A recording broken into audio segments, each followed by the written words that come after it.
Good morning, everybody. I'm joined here by Mayor Nancy Rotering and Chief of Police Lou Jogman. My name is Chris Covelli, Covelli, and I'm the spokesman for the Lake County Major Crime Task Force. This morning we're going to provide you with some updates about where the investigation has led thus far, where we're at, and where we're going to be moving forward. So over the past 24 hours, there's been a significant amount of information obtained by investigators, and this consists of the extremely hard work by Highland Park Police, the Major Crime Task Force, State Police, ATF, and the FBI. Everybody has been collaborating very well to further this investigation. The community has been absolutely terrific as it comes to reporting information that they have, things they may have witnessed, things they may have seen, turning over video that has really helped us further the investigation and aid investigators. One point I just want to clarify is Robert Crimo III, he's 21. He'll be 22 in September of this year, and he's a resident of Highwood. So throughout the past 24 hours, investigators have spoken with numerous witnesses, some of the survivors. They've had the opportunity to review numerous video clips, both from cell phone video recordings and fixed cameras in the area, and they've conducted a number of other follow-up investigations. And based on where we're at this point in the investigation, and some of this is still preliminary, so is subject to change as we keep moving forward, but we do believe Crimo pre-planned this attack for several weeks. He brought a high-powered rifle to this parade. He accessed the roof of a business via a fire escape ladder and began opening fire on the innocent Independence Day celebration goers.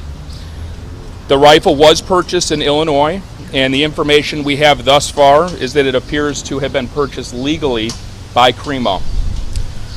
During the attack, Crimo was dressed in women's clothing, and investigators do believe he did this to conceal his facial tattoos and his identity and help him during the escape with the other people who were fleeing the chaos. During the attack, we believe that Crimo fired more than 70 rounds from this rifle into the crowd of innocent people. Following the attack, Crimo exited the roof, he dropped his rifle, and he blended in with the crowd, and he escaped. He walked to his mother's home, who lived in the area, and he blended right in with everybody else as they were running around, almost as he was an innocent spectator as well. He borrowed his mother's vehicle. We issued an alert yesterday afternoon.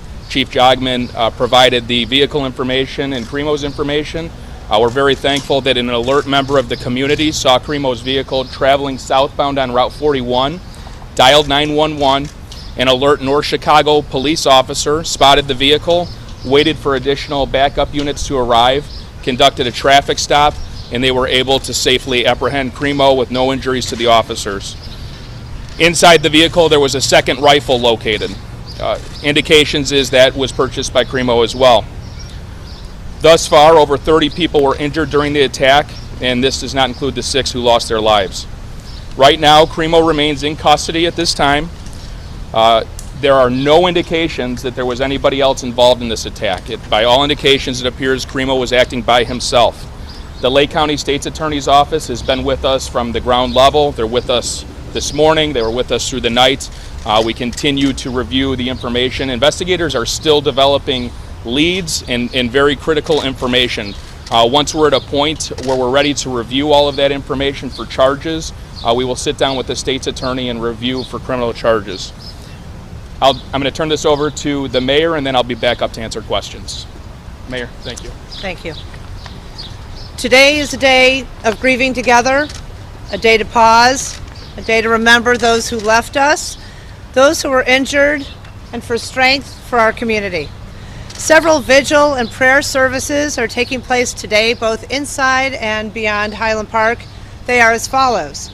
The Community Church of Lake Bluff, 117 East Scranton Avenue, Lake Bluff, will hold a prayer service today at noon.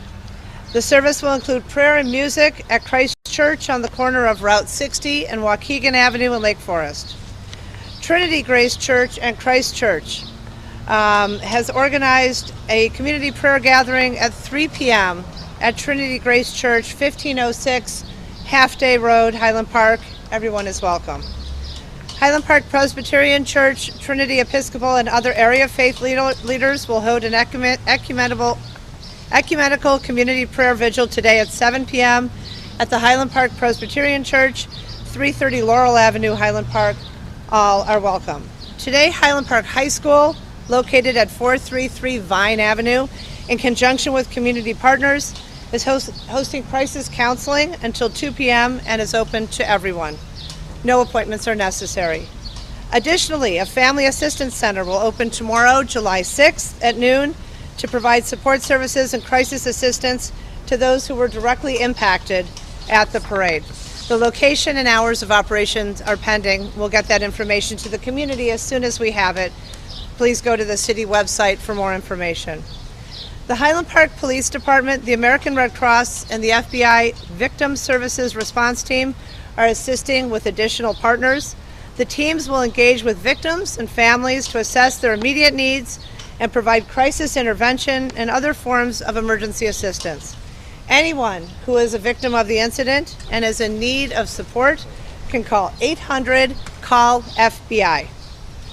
I know what a generous community we are a part of, and we are overwhelmed with the amount of support offered not only from those in Highland Park, but the surrounding region and throughout the nation. Thank you. For those who are looking to donate to victims and in support of the community, we ask that you be mindful of potential scams on GoFundMe and other fundraising avenues. This afternoon, we'll share additional information on the city's website regarding how to donate to the victims, survivors, and those who support the community. For all who have reached out with offers of equipment, food, and professional services, we thank you.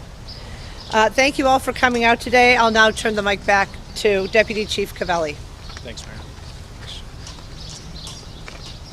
Any questions? Justin, can you tell us about the motivation, the suspect cooperating, answering questions, and what more are you learning about the motivation either from him or from his online footage? At this point, we have not developed a motive from him. Investigators are very much furthering the investigation. They have been in discussions with him. I don't have anything to say about motivation thus far because it hasn't been provided. Sir, we've seen disturbing videos online. Were warning signs missed? The question was, there's disturbing videos online that have been seen. We are reviewing those. Those are going to be a part of any investigation efforts by our task force investigators, Highland Park Police. We'll look at them and we'll see what they reveal. Phil.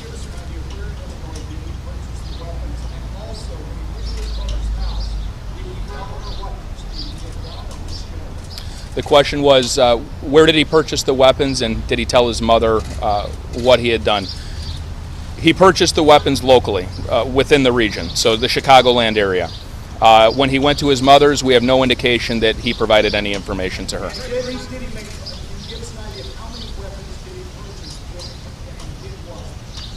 So he was in possession of the firearm the day of, the rifle. He was in possession of another rifle in his vehicle when he was pulled over by police.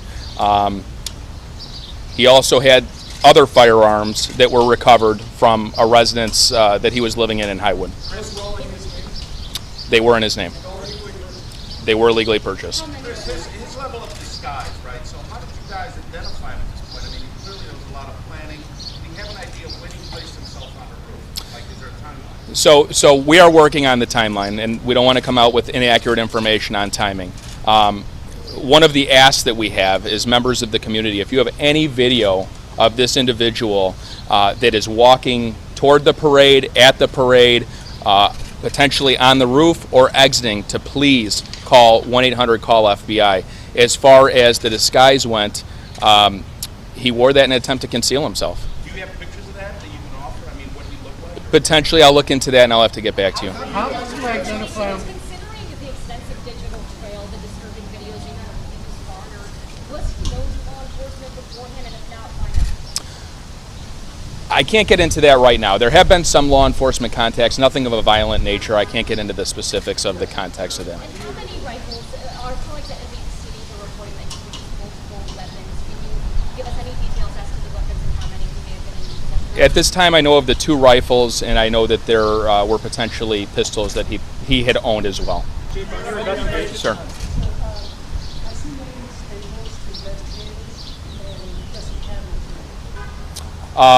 I'm not going to go into what he may or may not have said. The investigation is still moving forward. I'll provide that information later on. If you break down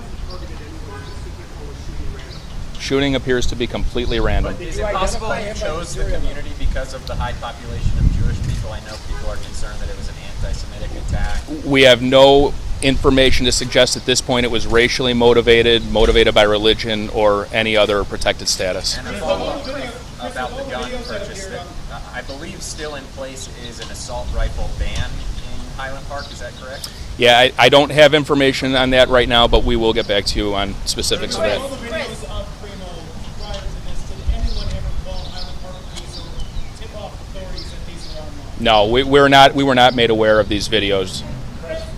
How did you identify him as a suspect? Through surveillance video or by tracing the gun? So investigators did a really good job. The ATF was phenomenal yesterday. They expedited a trace of the firearm. That was a major investigative lead for us. In addition to that, the witness statements, the videos that we obtained from people that turned them in, and the businesses, they all helped us tremendously. Can you break down the number of injuries, not the deceased, and can you also then further break down how many of those were gunshot victims and how many of the injured were not gunshot victims? The information I have right now is that all of those that were either transported to the hospital or self-drove themselves to the hospital were injured by gunfire. So over 30 individuals that were injured by the gunfire, and they went to the 3 hospitals we mentioned yesterday. Do you have any more info on the ages?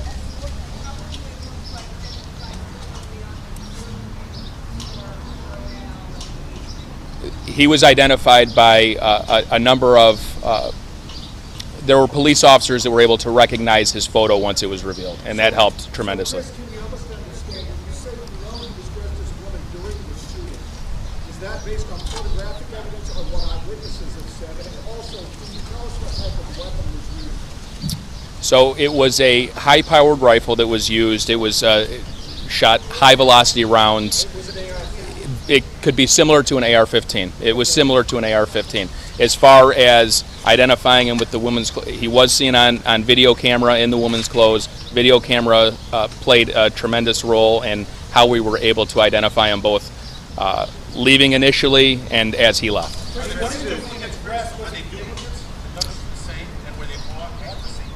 Different and bought at separate locations. What's the status on current charges right now? I'm not exactly sure what the woman's attire consisted of. Initially, it was reported that this person had long hair, so a wig isn't out of the question. Is his family cooperating with the Can you repeat that? It was a local business right in that vicinity. I'm not sure the name of the business. He was able to access the roof through a ladder that's affixed to the side of the building. We'll take 3 more, okay?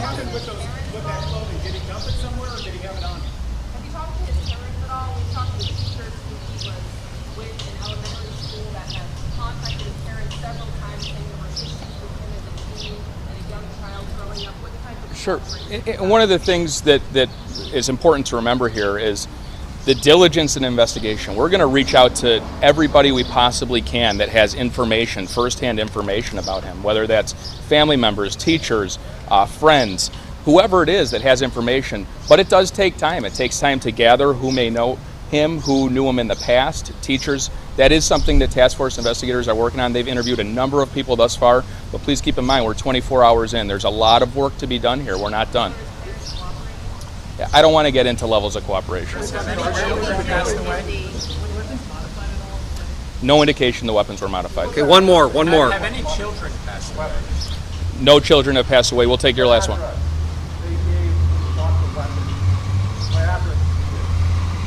I'm not sure what address he gave. I can get back to you on that. All right, we'll be back this afternoon about 3 o'clock. We hopefully have an updated status on charges. He'll remain in custody at this point. Thank you, everybody. Thank you.